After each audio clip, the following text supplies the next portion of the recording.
out in Portland. And quite frankly, I don't know about you guys, but I have to question. Well, I have no doubt, first of all, that there is some Soros money associated with the Portland mayor, perhaps the governor, and most certainly the district attorney out in Portland.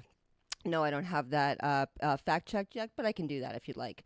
Anyway, so I, I think there should be an investigation into these people because they are basically supporting an uprising. They swore an oath to protect and preserve the Constitution from enemies, foreign and domestic. And here's the thing: I know that's not a legally binding oath, but why shouldn't it be? Because if you take the stand and you swear to tell the truth, the whole truth, and nothing but the truth, and you don't, that's perjury. So why is there not some sort of standard held to these? And I think that isn't there an oath keepers organization that's supposed to be about this? I don't know enough about it to really have an intelligent conversation, but these people take an oath. They swear an oath to protect and preserve our Constitution. They are not doing that.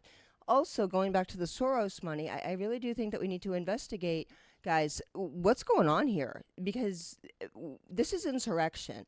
This is government sponsored, corporate sponsored, for God's sake, insurrection. And frankly, the ACLU, as I've got pulled up over here, and tonight we're going to do something different. Forgive the background, as I've mentioned. I'm getting the studio ready, but the ACLU is suing the federal the federal agents who were deployed into Portland, based on what? And I really want to ask you guys, how are these people in Portland attacking and taking over federal buildings, throwing Molotov cocktails, projectiles, incendiary devices, frozen bottles of water, hitting people with hammers, and so on and so forth?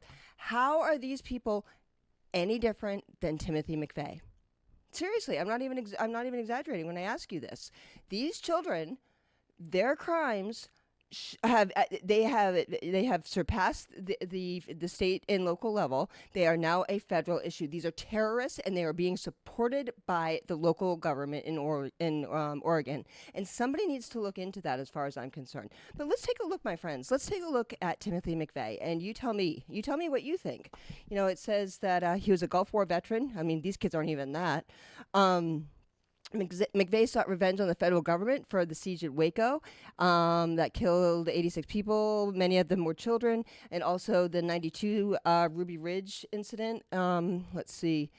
And American foreign policy as a whole, it looks like. He was inspired to, he hoped to inspire a revolution against the federal government and defended the bombing as a legitimate tactic against what he saw as a tyrannical government. Again, how are these people, these Black Lives Matter, these Antifa, these spoiled, rotten children, these white supremacists, quite frankly, these children like running around the street, yelling at people, various people of color, calling them Uncle Toms, and a variety of other things. Those children are white supremacists, and they've been taught this by their Marxist and Confucius Institute, curriculums, especially out in the West Coast. It's dangerous. I've talked about it before, and I do need to get into that more. But I'm looking at all of this, guys. Please tell me. And then let me go down here. The Oklahoma City bombing. It said a McVeigh biographer, Lou Michael, and biographers Lou Michael and Dan Harbeck spoke with McVeigh in an interview totaling 75 hours. He said about the victims: to these people in Oklahoma who have lost a loved one, I'm sorry it happens, but it happens every day. You're not the first mother to lose a kid or the first grandparent to lose a grandson or a granddaughter. It happens every day, somewhere in the world. I'm not going to go into that courtroom, curl up in a fetal ball, and cry just because the victims want me to do that. That's Timothy McVeigh. Does that not sound like the mentality, the venom and the vitriol that's being spewed by these Antifa children out in Oregon, or the Black Lives Matter people in the streets of New York? This is a sick Marxist uprising, and of course the president has to go into Portland. And this is absurd to suggest they didn't. These children, again, these little Robespierres running around Portland, these angry people running around New York City, just shooting each other with impunity. Those people are no different than Timothy McVeigh. They have the same mentality about our country. They are hateful. They are angry. They have no logic. They have no reason. And quite frankly, it's time for Uncle Donnie and General Barr to step up and play the adults. And, I frankly, again, I do believe that Homeland Security needs to be investigating the mayor of Portland, Ted Wheeler.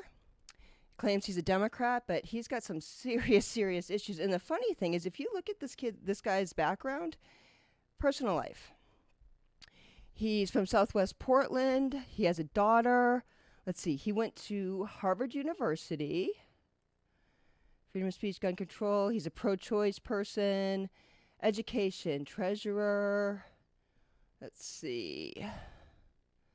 Education. As a treasurer, he relaunched the Oregon State College Saving Program, which reached $2.3 billion in January 2015.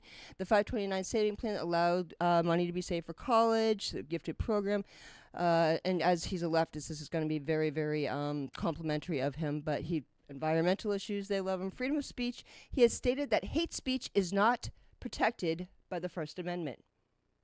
Really? All speech is protected by the First Amendment, Mr. Mayor. All speech is protected, especially the speech you hate. That's the reason you need a First Amendment. You don't need one to protect speech you disagree with or you agree with. You need a First Amendment to protect the speech that you find the most vile, because you need an airing of opinions. In the public forum, we get to decide what speech is acceptable. Not you, sir. Not you. Gun control, well, we can all already guess, and all the rest of it, I'm sure we understand. This is not a man. Who cares? Let's see.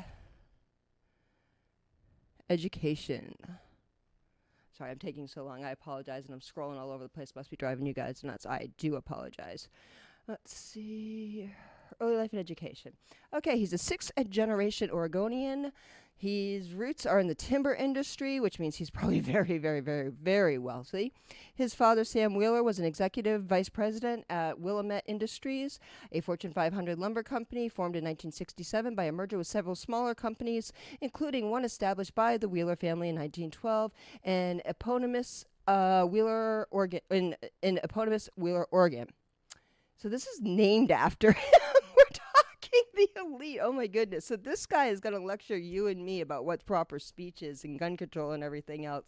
Okay, he attended Portland Public Schools, graduating from Lincoln High School. He received a bachelor's degree in economics from Stanford University in 1985, and he earned an MBA from Columbia and a master's in public policy from Harvard.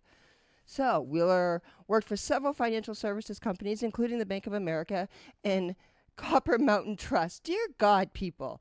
Dear God, this guy is the creme de la creme of the white elitist. And he's going to lecture us and tell us what white supremacy is.